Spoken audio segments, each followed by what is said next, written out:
So, magandang tanghali sa inyo mga kaibigan, no? Mga parts, no? Ito, magluluto tayo ngayon. Ito ang ating mga ingredients, mga ikan, mga parts. So, ito ang ating garlic. Siyempre, meron tayong sibuyas, meron tayong pisos, meron tayong mamasita, may nor cubes tayo. Siyempre, may luya tayo, ginagayat pa yung luya eh. Saka meron tayong tokwa, meron tayong pechay Tagalog. Siyempre, may cracked pepper. Saka ito na yung ating batok. Ayan, ito yung batok. Piniprito na natin yan. Pero pinakaluan ko na muna yan, no? Mga ikan. Tapos ngayon piniprito natin. Tapos mamaya gigisa na natin. Sama-sama lang yan. Ganyan lang kabilis yan, mga ikan. So, mga ikan, no? Ayan. Tutustayin natin yan, no? So, pinakaluan ko na yan. Tapos ngayon, tutustayin natin. Tapos ngayon, gagayat ako ng yung luya. Kulang pa ng ang ating sawang luya eh. Takpa muna natin ito mga ikan.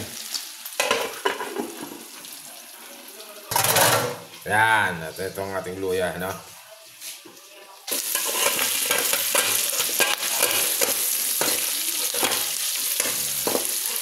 Kahit pa-brown lang konti yan, okay na yan.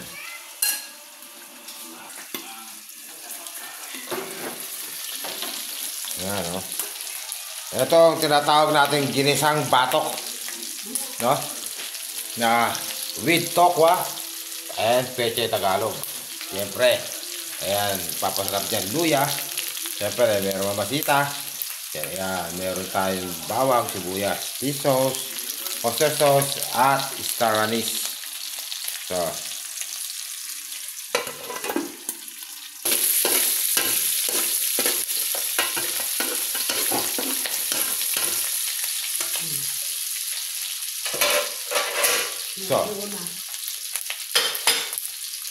ayan, lalagyan na natin ating luya, no? Ayan.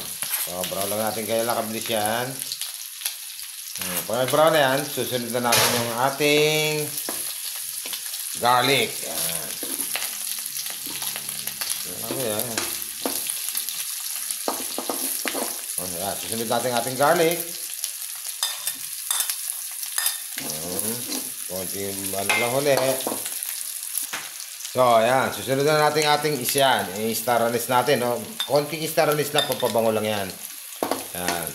Huwag nyo nang dadamihan kasi yan eh. Masama yung sobrang dami ng star anise. Okay, sunod natin sibuyas. Ayan, ganyan lang. Tapos halu-haluin nyo lang yan. Sunod-sunod na yan. Lagyan na natin yung ating pepper. Pepper, tapos yung fish sauce natin. Ayan lang kabilis mga ikan. Sama-sama na yan. Ayan. Sunod na natin ang ating water. Tapos lagyan na natin oyster sauce. Saka natin nor cube. Saka natin lagay yung ating pechay Tagalog sa uli. Lagyan natin ating nor cube. Yan. Kayo na bahala kung anong flavor nyo. Pork or chicken o pork to, no? Tapos lagyan natin siyang konting sabaw lang, konting tubig lang nasa inyo kung ano karami, no? Kasi sisip-sipin naman ng toko yan eh.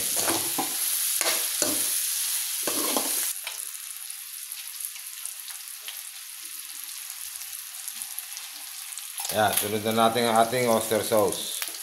Yan. Yan ang pampalasa na natin, no?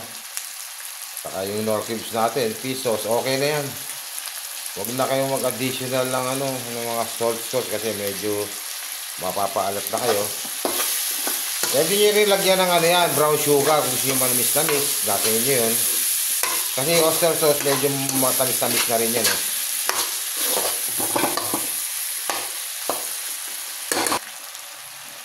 So, ayan, ang ating tubig, no? Ayan. Ayan. Kahit konting, lang, ayan, kalahating baso lang, nasa inyo. Tapos huli natin lalagay yung ating tokwa sa final na, no? Pati yung pechay Tagalog. Hintayin muna natin kumulo, no? Takpan muna natin, no? Para maglasa yung mga ingredients natin sa ating, baboy. Ayan. Balikan natin mga after 5 minutes lang.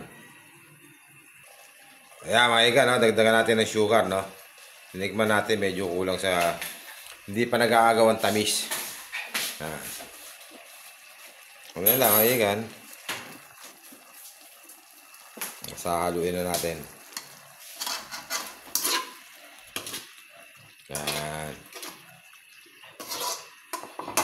Titikman muna natin mga igan, no? Saka kung tama na yung lambot ng baboy.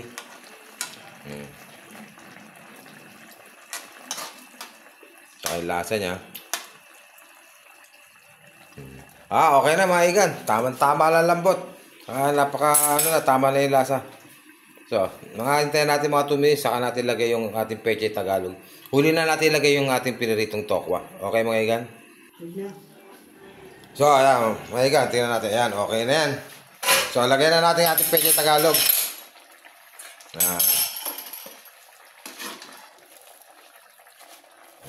Haluin lang natin yan.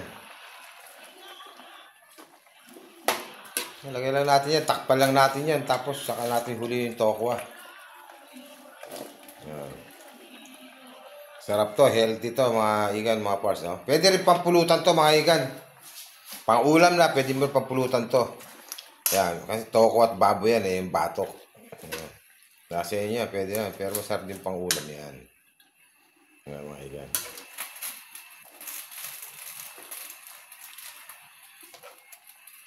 Sarap. Yan. Kaya muna, halo-haloin natin yan. Pwede natin lagay yung tokwa. Yung lasa niya, tumatas din sa tokwa.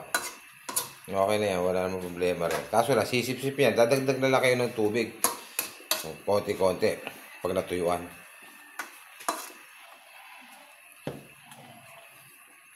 Lagyan na natin tokwa lahat. Yan. Halu-haluin na natin yan. O kaya, takpan muna natin, mahigan. Para maluto na yung Pechay Tagalog. Sandali lang maluto yun, saka natin haluin. Balikan natin after 2 minutes. Sige, okay mga igan, takpan natin. So, tingnan natin mga igan, no? Ayan. Ayan, okay na yan. Haluin na lang natin mga igan. Ayos na yan. Sandali lang naman lumambot yung ating Pechay Tagalog. Mabilis lang yan. Pero maganda yung medyo siyempre malutong-lutong. No? Masustansya mga igan. Tokwa at Pechay Tagalog. Yan, yung mga green leaves na tinatawag, masustansya yan. So, let's eat na mga igan, mga parts. So, don't forget to subscribe my channel mga igan. Maraming salamat po sa inyo lahat, no. God bless you all. Mabuhay po tayo, no. Itong 2025 ngayon. Bye.